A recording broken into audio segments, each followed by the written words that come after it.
रामकृष्ण हरी. मी हबाबाई advocate Maharudra Maharaj जामखेडकर. 24/2/2026 रोजी आझाद मैदान या ठिकाणी ज्ञानराधाच्या ठेवीदारांच्या ठेवी परत मिळाव्यात म्हणून आंदोलन करण्यात येणार आहे.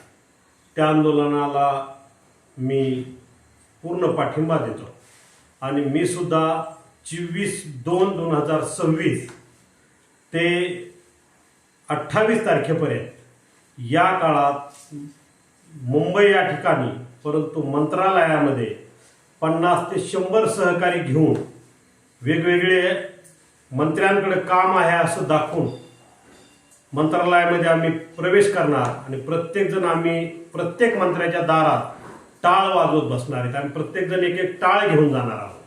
कारण या सरकारला जाग आणण्यासाठी काहीतरी केल्याशिवाय पर्याय नाही. ज्ञानराधा ह्या बँकेचा जो मुख्य आहे तो सुरेश कुटे यांनी भाजपमध्ये प्रवेश केलेला आहे.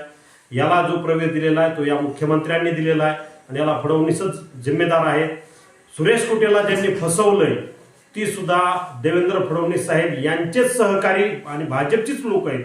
त्यांनी सुरेश कुटेला फसवलंय. सुरेश कुटेने ठेवीदारांना फसवलंय आणि याला कारणीभूत आहे ते म्हणजे भाजपची लोक.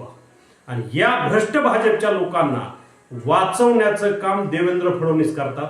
आणि भाजपची काही सगळी लोक नाही, परंतु जे देवेंद्र फडणवीसच्या जवळची लोक आहेत याच लोकांनी ही बँक बुडवलेली आहे. हे 100% खरं आहे. आणि त्यामुळं माझे नरेंद्रजी मोदी आणि अमित शहा साहेबांना विनंती आहे की मुख्यमंत्री पदावरून देवेंद्र फडणवीस यांना हटवावं. ते या पदासाठी पात्र नाहीत. ते भ्रष्ट लोकांना पाठीशी घालतात आणि त्यामुळं त्यांना या पदावर ठेवू नये एवढी कळकळीची विनंती करतो. आणि 24/2/2026 आंदोलनात महाराष्ट्रातील सर्व ठेवीदारांनी उत्स्फूर्तपणे सगळ्यांनी त्या ठिकाणी यावं. आपल्या हक्काचे पैसे आहेत.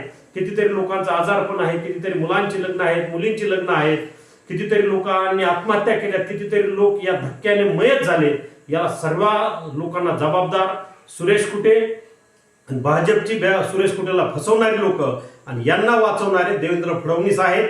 त्यामुळं सगळ्यांनी आंदोलनात सहभागी व्हा आणि फडणवीस हटावचा नारा या महाराष्ट्रामध्ये आपण देऊया.